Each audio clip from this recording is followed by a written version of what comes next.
All right, all right, all right. Good to be back. My name is monetsupply. I am a partner at Block Analytica, one of the OG DeFi risk management firms. And today I'm going to talk a little bit about the business side of risk management in DeFi. So first, just to give a little bit of context, what is risk management in a DeFi context?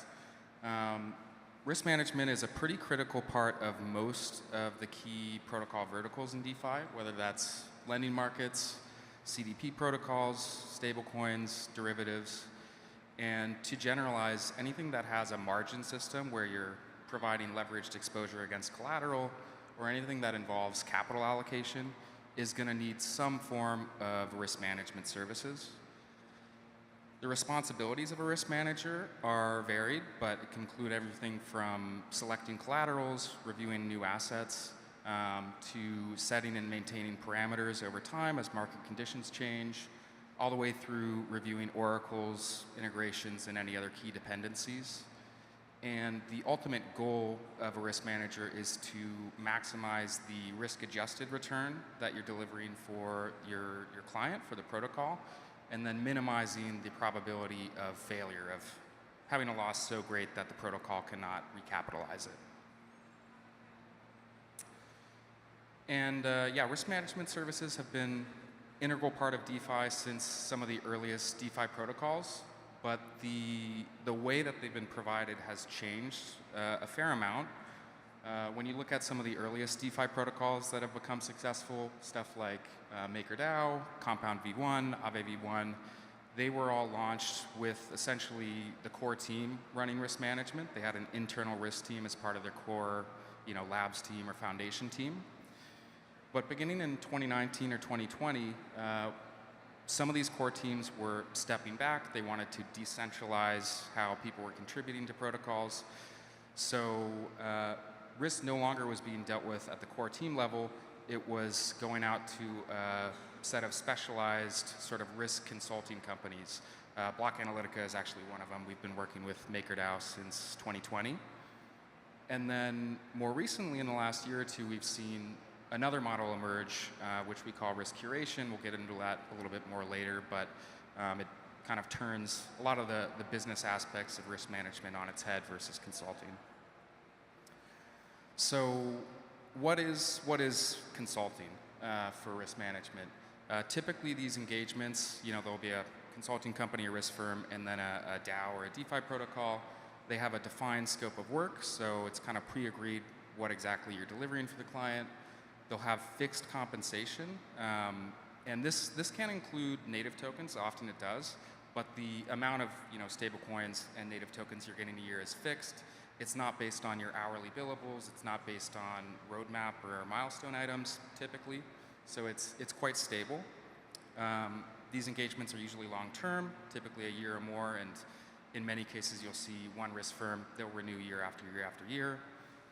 And then, at least in most cases, they're effectively an open tender. It's competitive bidding because you have to pitch your services to a DAO, so whenever there's a renewal, that's kind of an entry point for your competitors to make a pitch, say we could do it better, we'll do it for a better cost.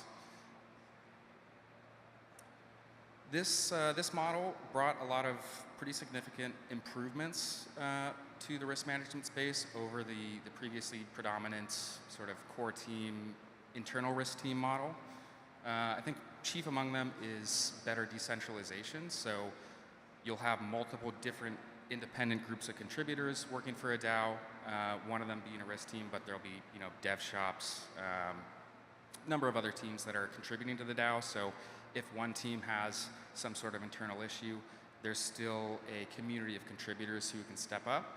There's also a lot more transparency in this model because you're naturally going to have a lot more public communications when you're working between different teams, collaborating, intermediated with a DAO, and typically a lot of business gets done in public on a forum. And then it also allows risk firms to really have a sharp focus on specialization and achieve economies of scale. So, because Block Analytica, we don't need to do so many other ancillary functions of a DeFi protocol. We can just be laser focused on risk, and then we develop expertise that we can then sell to other protocols and economize a little bit. One other feature that is kind of beneficial is because these are kind of fixed long-term contracts, it gives a lot of stability to the client, but it also gives stability to the provider who, they have the certainty they need to make investments in their workforce, make investment in infrastructure.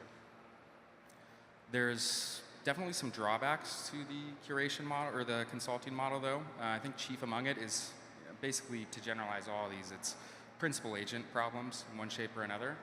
So is the incentive of the risk provider going to be perfectly aligned with the DAO or with other contributors to the DAO? Many cases it is, but in some cases it's not. There can be times where you run into conflicts of interest because there's not too many different risk firms in DeFi. Many of us are working for a few different clients at once who may be collaborative but also competitive. So who exactly are you working for at any one given time? It can be tough to say. And then you have a fixed sort of revenue from your contracts, but your costs, of course, are going to be based very much on how hard you're working. So theoretically, you can improve your margins by sort of a rest invest attitude. On top of this, there's a whole lot of politics that comes into play working for DAOs. I don't know if you guys have spent any time in a forum, but I wouldn't recommend it. So yeah, you'll see like one example. Gauntlet used to be the risk service provider for Aave, but due to various reasons, there was a lot of conflict between the two parties there, and yeah, they no longer work together. So a lot of challenges to align the incentives of the client and the risk firm. Now, in the last 2 years, we've seen, on the back of kind of new, more modular designs for protocols, we've seen a new model for risk emerge that we call Curation. And it's enabled by sort of a modular protocol design. You'll see it in protocols like Morpho as an example, but there's many more, where the base layer of the protocol is typically either immutable or governance minimized. So you're not deciding to onboard new assets at the base layer. You're not updating parameters. Those are typically all fixed. The risk management aspect moves one layer up the stack where you're kind of making asset allocation decisions between a set of immutable pools. And this is quite interesting because the risk basically is segregated to each vault. Each risk manager is kind of making their own way. So Curation is permissionless to enter. Anyone can open up a vault on Morpho, and it's just up to whether you can get people to trust you to manage a vault, whether they're going to put their capital into it. And the other key difference with Curation versus consulting is that the compensation is completely variable. Most of these modular protocols, they operate based on performance fees. Some have AUM fees, but it's overwhelmingly based on performance fees. So if you grow your assets under management, we don't call it that, of course, but if you grow your AUM, or if you are able to achieve a higher yield, that goes directly down to your bottom line. And I think in a lot of ways that's a big benefit. Curation is kind of an eat what you kill mentality, where every bit of effort that you're putting into developing your product, growing your product, is flowing back to you. So in certain respects, the principal agent problem is mitigated in some ways. And it takes a lot of the politics out of risk management as well. You're not asking a DAO, hey, are we allowed to allocate to this asset? You basically just, as the curator, you analyze the situation, you decide whether that fits within your strategy, and you ship it. There are, in many cases, sort of like a dual governance aspect where you may, as a curator, give your depositors, you'll give them ability to veto certain high-risk changes. But yeah, overall, there's a lot less politics involved.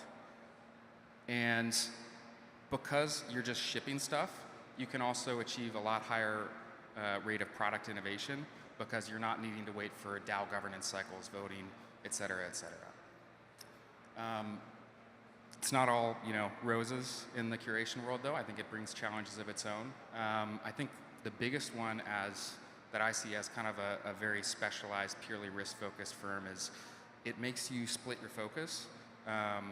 Traditionally, we would be able to just focus on products and risk management and analysis. When you're a curator, you also need to manage your own distribution. You need to develop a brand. You need to go through all these sales cycles to close integrations or institutional allocations to your vaults. So that's quite challenging, and it basically makes you tool up an entire sort of new salesy part of your organization, so you can't focus as much.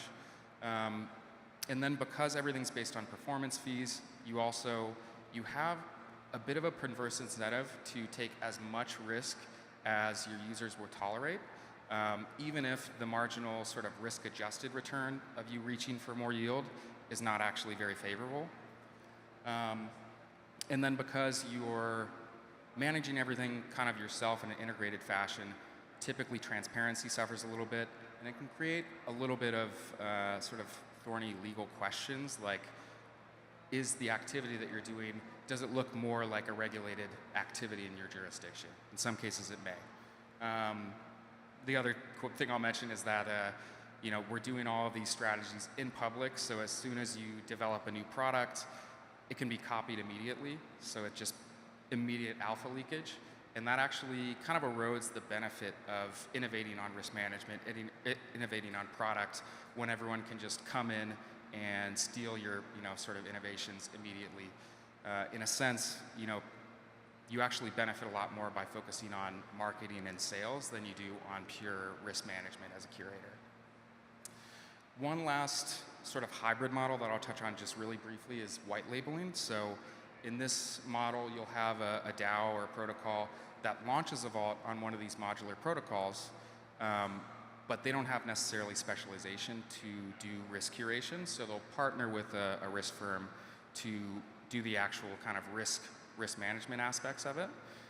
This reintroduces specialization, which I think is very good in some cases, where the protocol can deal with all of the distribution, all the sales, and then you as the risk firm are able to just focus purely on risk management.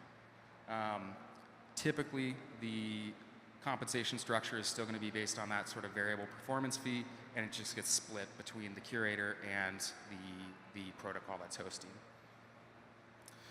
So what's the impact for risk firms of these different models? There's actually a pretty big impact about how this affects your business as a whole. Who are you marketing to? How are you positioning your brand? Are you going to be positioning as more of like a B2B brand that maybe different DeFi lending nerds will know about, but not consumers? Or do you have to actually pitch to retail investors, to institutions?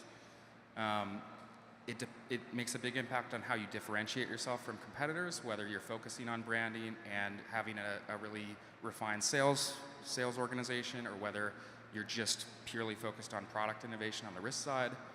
And then I think also, in many respects, how the risk company's own capital structure, whether you've raised venture capital as an example, is going to have a really huge impact on which model they're naturally going to gravitate towards. Consulting businesses, they can be great cash flowing businesses, but they don't typically deliver the high operating leverage, the high growth rates, or the high multiples that you need to deliver a venture scale outcome.